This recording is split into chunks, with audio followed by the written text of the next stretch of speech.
Hey everyone, we've all been there, right? You've had jobs where you felt on top of the world and jobs where you were just counting down the seconds to 5 o'clock. And so much of that difference boils down to just one thing, your boss.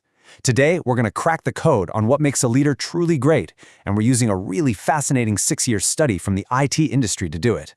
Okay, let's get into it. It's the million-dollar question, isn't it? It's what defines careers, it shapes entire companies, and at the end of the day, it's what determines success. Is it about being popular? Is it about hitting targets no matter what? Or is it something else, something a little deeper? Well, the research points to one single critical outcome. You guessed it, employee engagement. We're talking about that emotional spark, that commitment an employee feels toward their company and its mission. And in these high-stakes, super fast-paced fields like IT, engaged employees aren't just a nice-to-have. No, they are the absolute engine of the entire operation. So the real question is, how do leaders fire up that engine? So here's our game plan for today. We'll start with why your boss matters so much. Then we'll open up the leadership style playbook to see the different approaches.